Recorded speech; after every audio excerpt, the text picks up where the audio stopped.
Selamat datang di era baru kedokteran. Hari ini, kita tidak lagi berbicara tentang AI sebagai sekadar alat bantu biasa.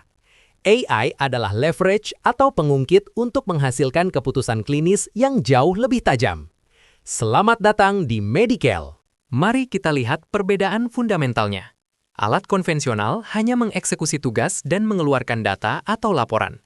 Namun, Medical bekerja sebagai leverage yang melakukan augmentasi keputusan dan memberikan insight klinis. Perbedaannya sangat signifikan. Kecepatan analisis bisa meningkat 10 hingga 100 kali lipat, mengubah dampak operasional menjadi dampak strategis dan klinis yang meningkatkan kualitas berpikir Anda. Saat ini, dokter menghadapi tantangan berat, cognitive overload, variabilitas klinis yang tinggi, dan beban dokumentasi yang menyita waktu. Faktanya, 80% waktu sering habis untuk rekam medis atau EMR dan hanya 20% yang tersisa untuk fokus klinis pada pasien. Akibatnya, keputusan seringkali diambil berbasis heuristik, pintasan mental, daripada analisis mendalam yang berujung pada decision fatigue dan inkonsistensi pelayanan. Medical bekerja dalam 3 lapisan utama untuk membantu Anda. Layer 1, sintesis data, menggabungkan anamnesis, lab, dan imaging menjadi ringkasan klinis terstruktur. Anda tidak lagi membaca data mentah, tapi membaca insight. Layer 2, augmentasi penalaran, memberikan diagnosis banding otomatis, deteksi red flag, dan saran berbasis bukti. Layer 3, akselerasi keputusan, menyusun draft clinical pathway dan simulasi resiko, sehingga Anda tidak menebak, melainkan menguji opsi. Bayangkan, pasien perempuan 52 tahun dengan nyeri dada. Tanpa Medical, prosesnya manual, interpretasi EKG bisa subjektif, dan ada potensi miss pada presentasi atipikal. Dengan Medical, sistem akan melakukan auto-summarize, memberikan peringatan tentang atypical female presentation, serta menyarankan skor risiko seperti TIMI atau GRACE.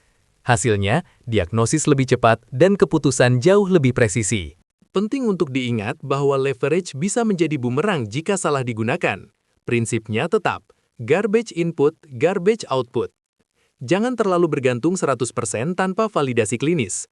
Gunakan AI sebagai second brain. Selalu lakukan cross-check dengan clinical judgment Anda dan panduan resmi seperti WHO atau Kemenkes. AI memberi opsi, namun dokter tetap memegang keputusan akhir. Implementasi AI membawa dampak luas. Bagi individu, ini mengurangi burnout. Bagi rumah sakit, terjadi standarisasi praktik, efisiensi biaya, dan pengurangan risiko litigasi. Pada akhirnya, seluruh sistem kesehatan akan merasakan peningkatan kualitas layanan dan hasil pasien yang lebih baik. Inilah paradigma baru kita. Dokter plus AI sama dengan super clinician. Dokter yang tidak menggunakan AI akan tetap bekerja keras secara manual, sementara dokter dengan AI akan bekerja cerdas dengan panduan medis yang terkurasi dan rencana yang optimal. Perbedaan efektivitas di antara keduanya akan semakin lebar seiring waktu. Medical hadir bukan untuk menggantikan intuisi Anda, melainkan untuk mempertajamnya.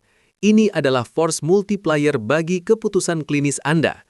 Pertanyaannya sekarang bukan lagi perlu AI atau tidak, tetapi seberapa cepat Anda mulai menggunakannya sebelum tertinggal jauh.